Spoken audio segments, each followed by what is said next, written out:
مجھے یاد ہے کہ بچپن میں ہم جب اسکول سے واپس آتے تھے تو بستہ گھر میں رکھتے تھے اور باہر گلی میں کھیلنے کودنے نکل جاتے تھے۔ اونچ نیچ، پکڑن پکڑائی، برف پانی، کھوکھلا چھپاکی، کیڑی کاڑا، سب ہمارے دل پسند خوبصورت کھیل تھے۔ محلے کے تمام بچے بچیاں سب اکٹھے کھیلتے تھے اور ہم خوب انجوائے کرتے تھے۔ گرمیوں کی تپتی دوپہروں میں جب ہمیں باہر کھیلنے کی اجازت نہیں ہوتی تھی تو ہم کیرم بورڈ، لوڈو، نام جگہ چیز، تاش، شطرنج اور ایسی ہی کئی چیزیں کھیلا کرتے تھے۔ اور تو اور چھتوں پر پتنگ بازی بھی کی۔ پتنگ اڑانی نہیں آتی تھی لیکن پکڑنی اور کنی دینی آتی تھی، اور بڑے بھائی کی خوب مدد کرتے تھے پتنگیں اور ڈوریں لوٹنے میں۔ کتابیں خریدنے کے لیے پیسے نہیں ہوا کرتے تھے تو ہم کلاسوں میں بچوں سے رسالے ادھار لیا کرتے تھے۔ بچوں کی دنیا، تعلیم و تربیت اور ایسی بے حساب کہانیوں کی کتابیں ایسے ہی ادھار لے کر پڑھیں اور پھر واپس کر دیں۔ ذرا بڑے ہوئے تو اپنے ہی گھر کے صحن میں بیڈمنٹن، کرکٹ، ہاکی خوب کھیلی، اور یوں بچپن کے لطف آج بھی ذہن میں تر و تازہ ہیں۔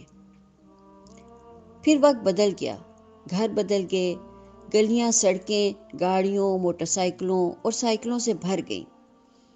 گھروں سے صحن غائب ہو گئے، چھتوں پر چھتیں بنتی گئیں، اور ساتھ ہی یہ سب کچھ زندگی سے رخصت ہو گیا۔ اس دور کی بہت بڑی خصوصیت یہ تھی کہ کھیل اور کھیلنا ہمارا حق تھا۔ ہم تو گھروں کے اندر بھی کرسیاں، میز، چارپائیاں جوڑ کر گھر بنایا کرتے تھے، ان پر چادریں ڈالتے، اندر بیٹھ کر کھیلتے۔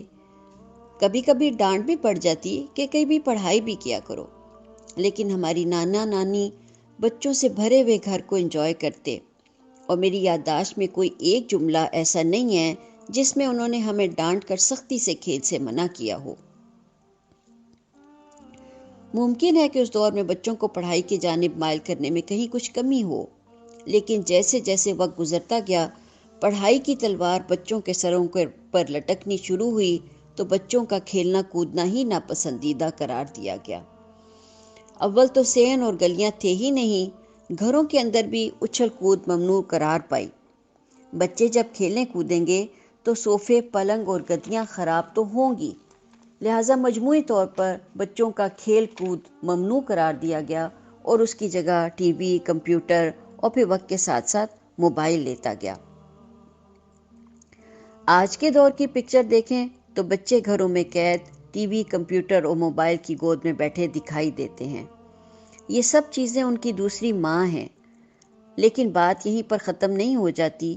وہ ڈانٹیں جو ہمیں کبھی کبھار دوڑتے بھاگتے مل جایا کرتی تھیں، ہمارے بچوں کا پکا نصیب ہیں۔ مائیں مسلسل اس جدوجہد میں رہتی ہیں کہ بچوں سے موبائل چھینیں، ٹی وی بند کر دیں، کمپیوٹر کی تار نکال دیں، اور اسی نوعیت کے دوسرے حربے۔ ذرا سوچیں تو اس سارے منظر میں ہمارے بچے کہاں کھڑے ہیں؟